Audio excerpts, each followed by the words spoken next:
Kamusta naman sa mga nanonood dito sa aking Tito-riAL channel? So again, ito ang inyong Tito-al para sa isang topic na naman about capacity planning. So ito yung part 3 ng ating capacity planning series.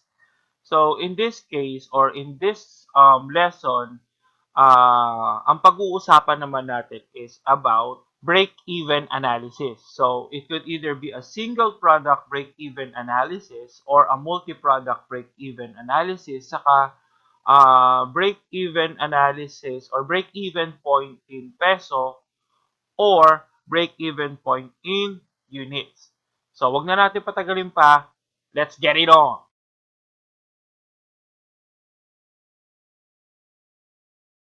So, yun, review muna tayo. So, yung sa part 1 natin, na-check na natin yung decision tree ni Liza Cross. Okay? So, pinag-usapan din natin dyan yung expected monetary value at ano yung optimum or optimal decision na pwedeng tahakin ni Liza Cross. Another one is yung comparative natin doon sa capacity utilization and the efficiency ratio or the efficiency rate between two machines, in which Liza Cross could be choosing machine number 2. Now, before we proceed with the break-even analysis, let's try to look at the continuation of Liza Cross' story on her future business, which is the Paco Industries.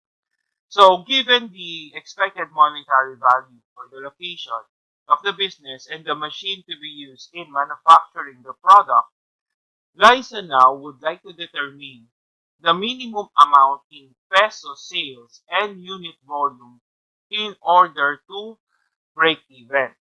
Because of the market research done, the following are the projection available for her. Ang fixed cost daw niya is 20,000. Ang direct labor is 10 peso per kilo. Ang raw materials daw sa pagbuo ng product is 5 peso per kilo and pwede daw maibenta yung product at 35 peso per kilo.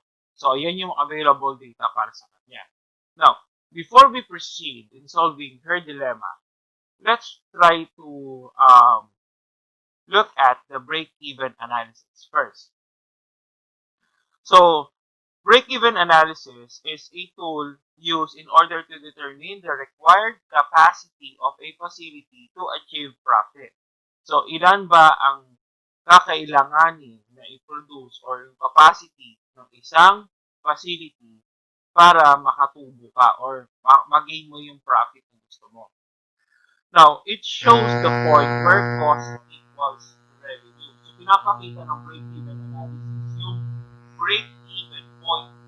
Now, ang PEP or break-even point is where your cost would equal to your revenue. Now, it could either be in money value or in our case, expense of sales, or in volume or the number of units to be sold. Okay, para mabenta. It is also called as the CVA or cost volume analysis. So, the break-even analysis is also called as the cost volume analysis. Now, this is an example of a break-even analysis in graphical representation. So, what are the elements of a break-even analysis? So, at first, you have your fixed cost. When we say fixed cost, hindi siya nagbabago. Kaya ang fixed, diba? Hindi siya nagbabago. Kahit na ilan yung i-produce mong product, hindi magbabago ang fixed cost mo. A good example of a fixed cost is rent.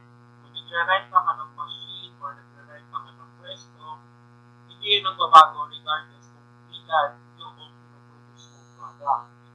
In some accounting books, ang utilities o yung operating cost natin na utilities is considered as a fixed cost. Okay? Yung mga examples ng ating fixed cost. Now, when we say variable cost, variable, nagbabago siya. So it changes in response with or in relation with the number of units produced. So nagbabago yung variable cost mo depende kung gaano marami yung pinoproduce mo. So the more that you produce, the more is your variable cost. The lesser you produce, the lesser is your variable cost. When we say total cost, it is just the sum of your variable cost plus yung fixed cost natin. Okay? Now, yung total revenue line natin is ito. So, how do we get the total revenue? It is multiplying your selling price times kung ilan yung na-produce natin units. Okay? And then, as I've said, yung break-even point natin is where your cost or your total cost and total revenue intersects. Okay? Kung saan nagparagpo si total cost at si total revenue line, siya si break-even point. Now, kung mapapansin natin guys, is that anything above your break-even point, that would be considered as your profit. Then anything below your break-even point, that is your loss. So, kung ikaw yung entrepreneur, kung ikaw si Liza Cross, ang aim mo palagi is your to achieve above your break-even point para doon ka sa tinatawag nating profit corridor. Okay? So, yung difference ng total revenue natin and yung total cost na nandito, siya si profit corridor. Pero pag mas mataas naman ang cost mo kaysa kay total revenue, syempre, that would be your loss or nandito ka sa shade ng loss corridor. Now, when we say contribution, it is the difference between yung selling price natin and ang ating variable cost. Now, profit, makukuha natin yung profit if your contribution is greater than the fixed cost. So, kailangan daw mas malaki yung parang contribution margin natin kesa sa ating total fixed cost. And that is how you would achieve profit. Okay? Let's try naman itong single product break-even analysis. So you have two formulas there. One is the break-even point in units and the other one is the break-even point in peso. Okay. The F would stand for our fixed cost, the V is the variable cost, and the P is our price per unit. And that is after all the discount. Okay? So kung may mga discount ka, discount mo na muna yung price, tapos yung matitira siya.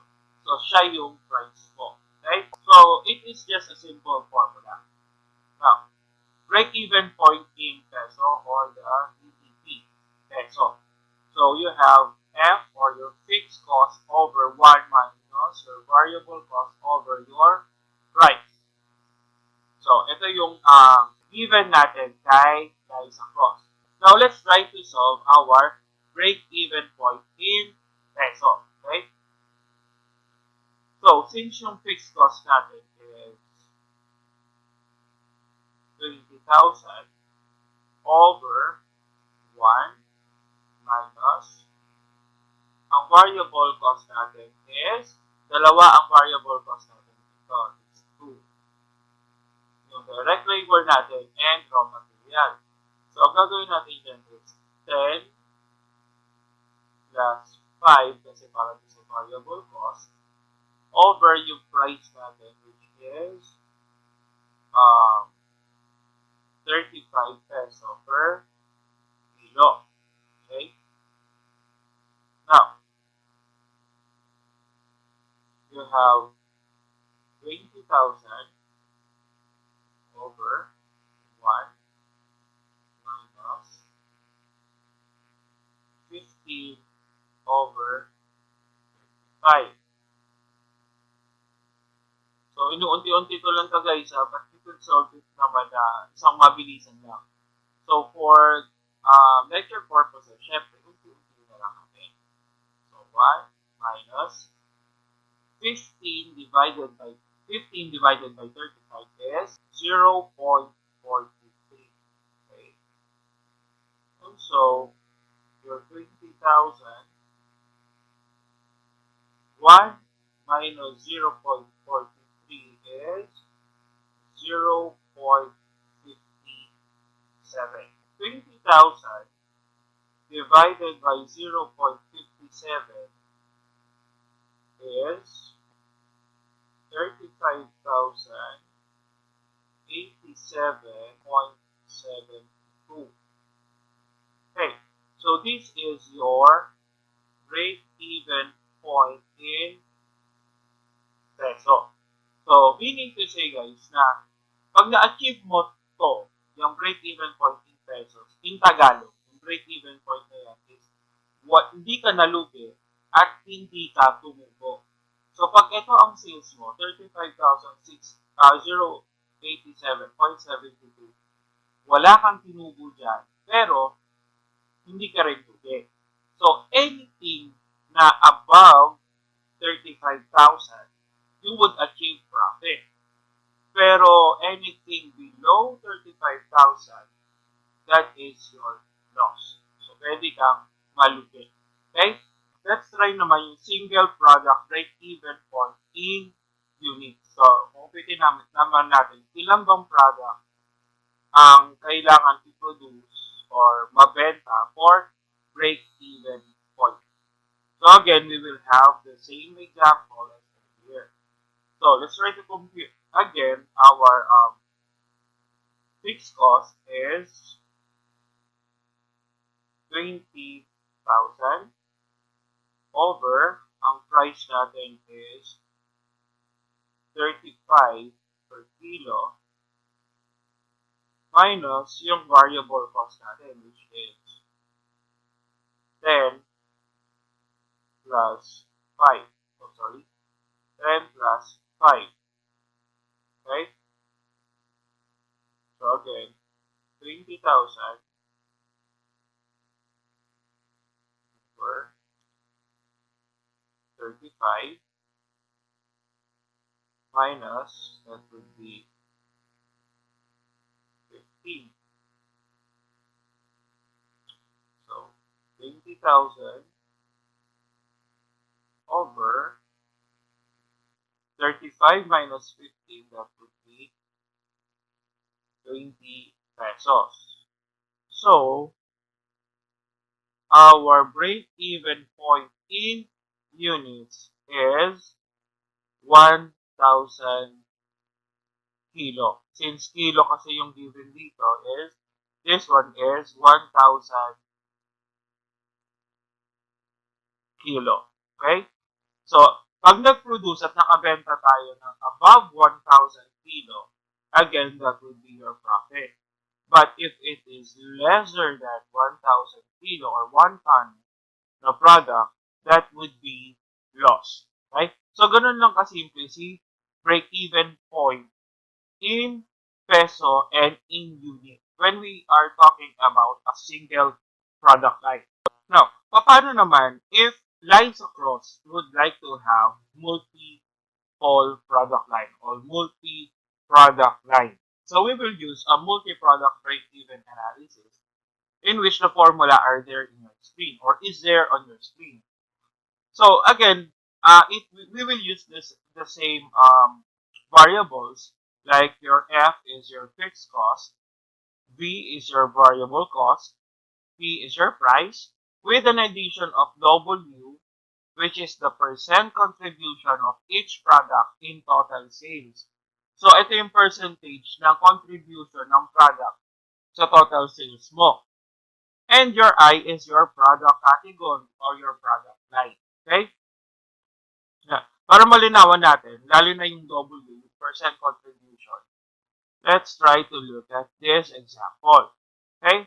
Now, thankful for the market research done, Liza realizes that it is not optimal to offer just one product in the market. considering that the product is wood nails. Ang pangit nga naman na mag-o-offer ka ng pako ng isang size lang, di ba? So, she then contemplated on offering 3 different sizes of product in the market, in which the details are shown on the table below, wherein, since sinabi natin na ang fixed cost is hindi mababago, regardless kung ilan ang product na na-produce o na-benta mo, so yung ang fixed cost natin is still 20 pesos. So, on the table, makikita natin na meron na siyang tatlong product. A 1-inch nail, 3-inch nail, and 5-inch nail. So, the price is there as well as the variable cost. And since nag-conduct na tayo ng market research, we could forecast now our monthly sales para sa kada sukat ng pako. Okay? Para ma-compute natin yung multi-product break-even analysis, let's try to complete itong table na nasa screen natin. Okay? Nandun pa rin yung mga given like yung product, siya si I, yung price natin, ayan, variable cost, and yung monthly sales forecast. So, ang kukumputin na lang natin is ito.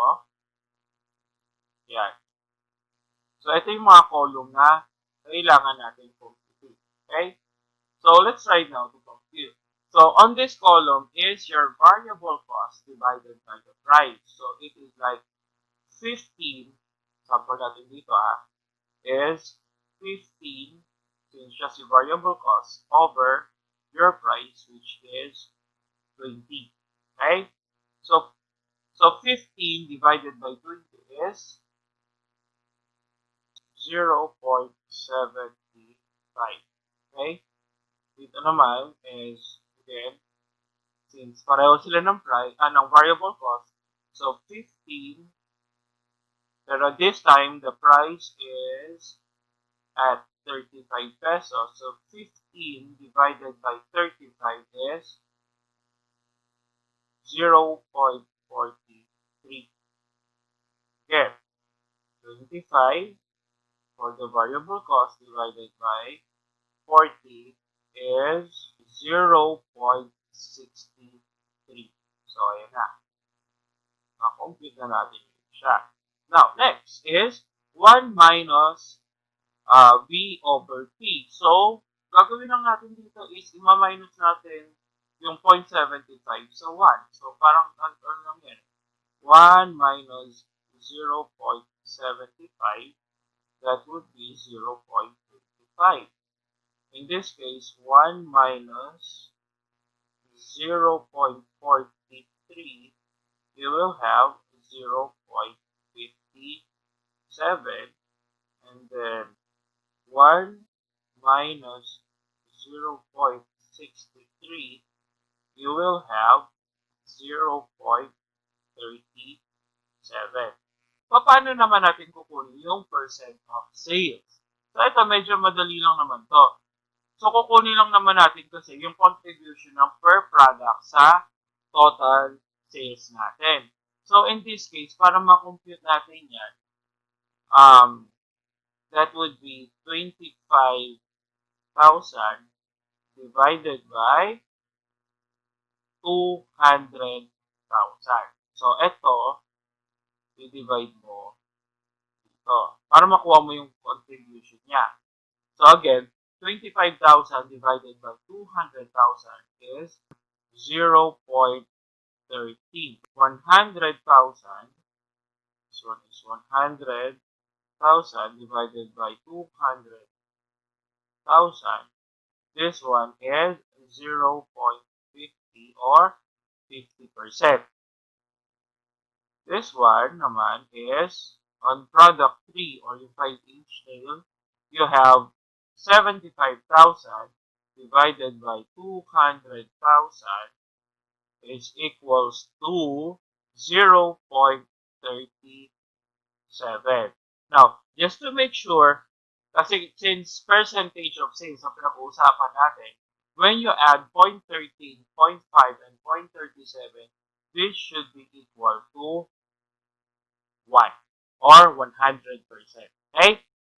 Now, paano naman kinocompute si weighted contribution. I-multiply lang natin yan, guys, is itong 1 minus V over P, ito, i-multiply natin siya sa percent of sales.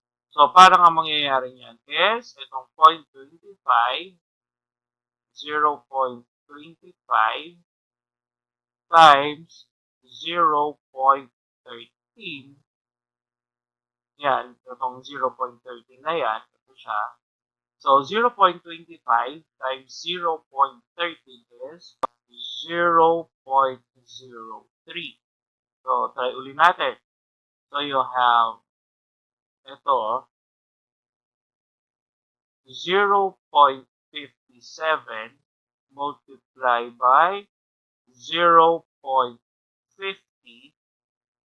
we will have 0.29. 0.37 times 0.37, we should have an answer of 0.14. So, siya si weighted contribution natin for the 5-inch nail. And then, all we have to do is to add 0.3, 0.29, and 0.14. So, we will have a total of 0.46.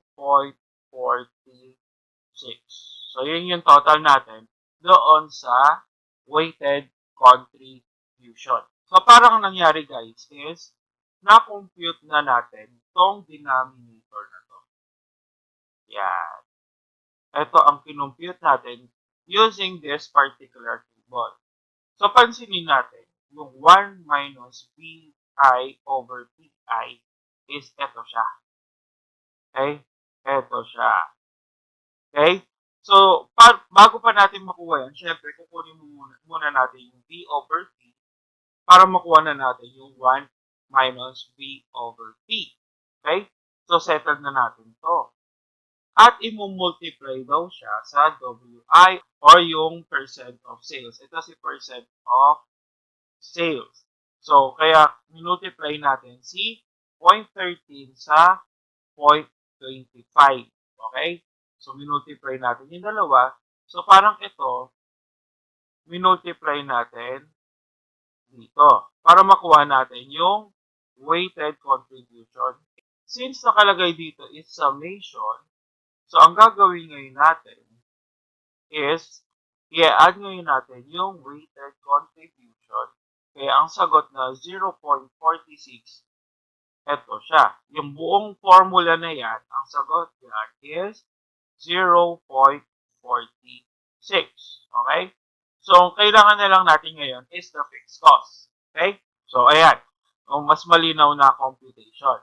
Kukumpitin na ngayon natin is yung multi-product break-even analysis. So, again, since na-determine na natin yung 0.46, BEP natin in peso, yan. So, ang fixed cost natin based on our example kanina is 20,000 daw. And then, yung computed value natin na 0.46. Napakahirap.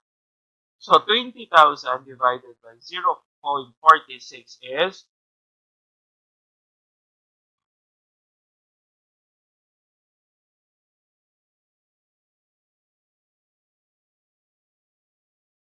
43,478.26.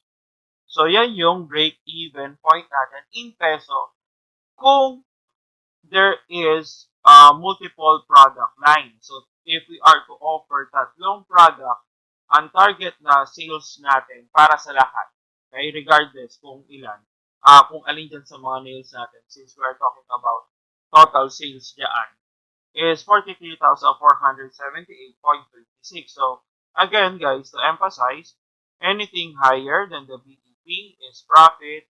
Anything lower than the BEP is loss. Okay? So, palagi natin tatargeting is higher than 43,478.26. Now, this one is computed per month. Okay, per month siya.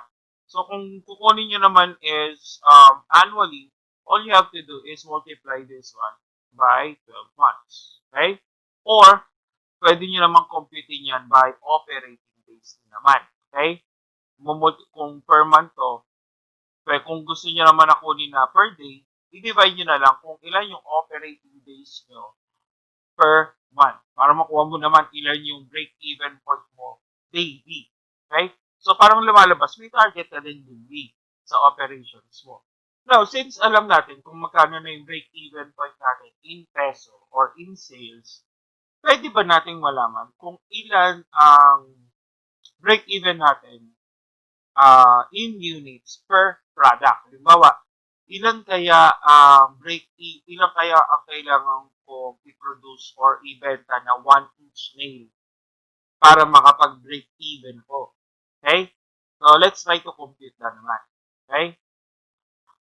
Since, ang alam natin na break-even point natin is 43,478.26. Yan yung computed natin na break-even in peso earlier. Titignan ngayon natin yung percent contribution of sales. So, ito siya. Kung halimbawa yung product line, alam natin na si product or si 1-inch nail could contribute 13% sa total sales. So, kunin natin yung 0.13 ng ating break-even point in peso. Okay? Tapos, i-divide natin siya sa magkano ang price niya, which is 20. Okay? So, 43,478.26 times 0.13 kasi kukunin mo yung 13% ng break-even point mo in peso, you will arrive at 5,652.17. Okay? Over yung price natin, which is 20 pesos per kilo. So, 5,652.17 divided by 20 pesos per kilo, you would arrive at 283 kilos per month. Since monthly nga yung kinukompute natin break-even point. So, alam na natin ngayon na 283 kilos ng 1-inch nail ang kailangan mo mabenta. Okay? That is in quantity naman. Okay? Now, that is for the 1-inch nail. Para yan kay 1-inch nail. Now, my challenge to you guys is try to find out ilan naman ang break-even point in units kay 3-inch nail at kay 5-inch nail. Okay? Para at sabihin natin kay Liza Cruz, para malaman din nyo ngayon kung ilan ang target niya para kay 3-inch nail at kay 5-inch nail. Okay? Kayo naman dun sa part na yon. Now, let's try to summarize Liza Cruz decision on her taco industries. Right? Now, we have found out that when it is advisable to conduct a market research. Now, when favorable daw ang result, doon tayo kay location 1. Na pwede siyang magkaroon ng sales or forecasted sales na 200,000. Pero kung unfavorable daw yung market situation, doon siya kay location number 2, in which pwede siyang makakuha as high as 140,000 in sales. Okay? Now, in capacity utilization and efficiency rate, we have found out that, or we could recommend na machine 2 yung piliin ni Liza Cross. Now, we did try na what if kung isang product lang ang i-offer ino-offer ni Liza sa market. So, alam natin na kung isang product, ang break-even point in peso niya is 35,000 and the BEP in units is 1,000 kilo. So, ibig sabihin, 1,000 kilo, kung nakaka-exceed ka sa 1,000 kilo, profitable ka. Okay? Ayan. Pero let's try to look at the example. Doon sa dating, doon sa paggamit ng machine. Ang break-even units mo is 1,000 kilo. And then ang machine mo, pwedeng ang actual output daw niya is 5.8. Now, what if kung 1,000 kilo lang talaga na-produce mo? So, the tendency is bababa ang capacity and efficiency rate mo. Okay? But, pwede kang to-market ngayon ng more than 1,000 kilo. Bakit? Kasi kaya ng machine mo hanggang 5.8 tons. Okay? Parang kaya ng 5,800 kilo ng machine mo. Okay? So, you get my point. So, paano tayo nakakapag-decide? Okay? Now, kung multi-product naman, so ang BEP natin is 43,000. Tapos, ang break-even point in units natin is 283 kilo per month. Pero, product 1 pa lang yan. So, kung i-add natin yung product 2 and product 2, huwag niyong asahan sasabihin ko ang sagot sa inyo kasi dapat kayo ang nag-compute, kayo ang magsasabi ng sagot kay Liza ngayon. Okay? So, i-add natin yung break-even point in units kay product 1, kay product 2, and product 3. Tignan natin kung ilan yung total noon. Okay? Tapos, i-compare natin ngayon kay machine 2. Okay? So, again, yung total niyang product na yan, yung tatlong product na yan, kung that is lesser than the actual or recommended actual output ng ating machine 2, then, pwede mong targetin na hanggang 5,800. Okay? Para tumaas yung, para ma-achieve mo din yung tamang capacity and efficiency rate ni machinery. Kasi ang lumalabas, kulang pa yung, when we talk about break-even unit natin, parang kulang pa ang pinoproduce ni machine mo, wherein pwede pa siya na mas marami. Okay? Or, kung gusto mo naman na medyo, hindi ka ganun ka-aggressive, kung hindi mo naman ma-achieve yung 5,800 kilos or 5.8 tons na monthly na napoproduce mong product, pwede mo naman piliin yung machine 1 kasi ang recommended actual output naman niya is 3. Halimbawa, doon sa break-even natin for single product, di ba, 1,000 kilos, so that is equivalent to 1 ton. Now, kung gusto mo naman na hindi ka naman ganun ka-aggressive pa, pwede naman si machine 3 kasi pwede naman na hanggang 3 kilo ang actual output ni machine 3. Para lang to avoid wear and tear, sabi nga doon sa example. Pero you could go as high as 4.5 tons or 4,500 tons. Okay? Nasa decision making na lang talaga ni Liza Cross on which machine she would target. But all in all, guys, so again, whether to decrease or increase the capacity utilization and efficiency rate would all comes down to ilan yung actual output na kaya mo i-produce. Okay? So, that is, alam mo naman yung break-even unit mo. So, pwede kang mag-target na mas malaki pa doon. Okay? Now, ang maganda pa dyan is, on our break-even point computation, look at this one. Kung multi-product, yun sa tatlong product, ang break-even point mo is 43. Now, if you check the decision 3, either of the location, pwede mong piliin yan. Kasi, pwede ka maka-achieve ng profit. Kasi they are higher. Yung mga projection dito, except this loss of 30. And except this sa low demand, except on the low demand, yung medium and high demand offers profit ka agad, 140,000, 80,000, dito is 200,000 and 60,000, wherein ang break-even point mo is around 43,000 lang. Okay? And there you have it. So, I hope na nakatulong tayo kay Liza on, sorry, may daga sa harapan ko. Okay?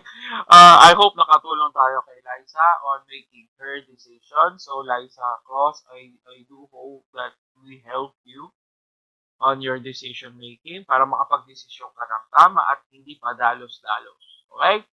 So, again, guys, that's it for our part 3 of our capacity planning series featuring the break-even point.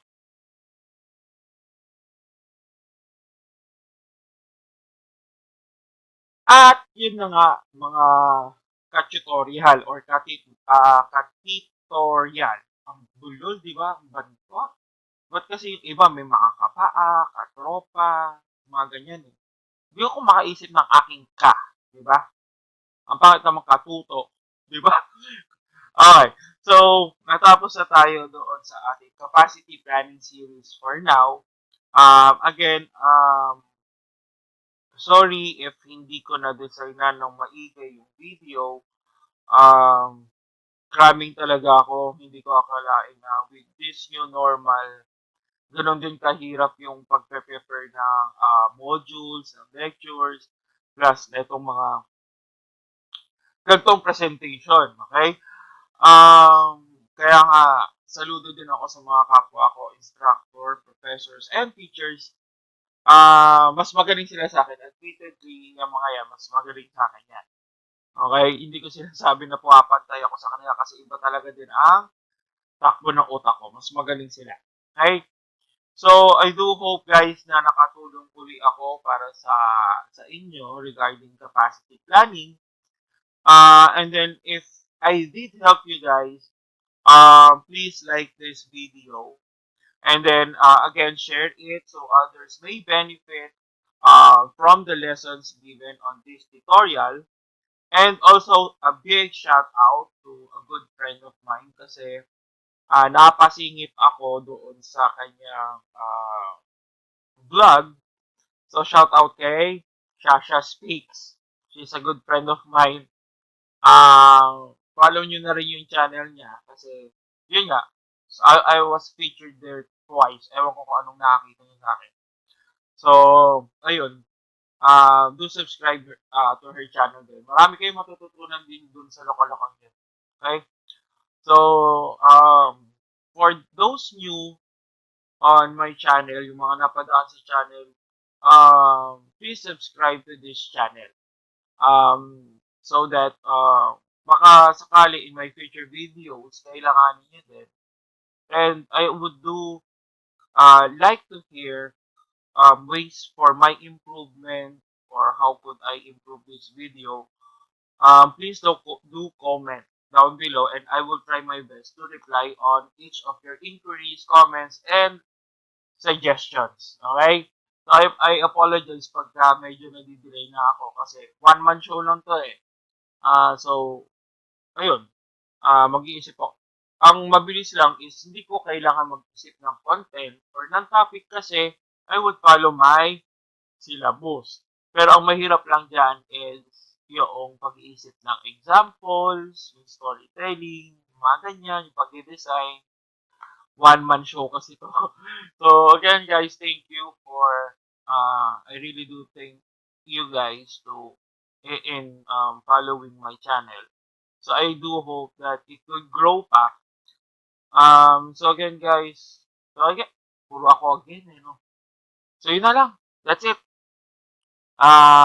Don't forget to always stay safe and miski nag-aaral kayo and I know stress out, don't forget na rin na chill din tayo sometimes, okay? Iskul Bukol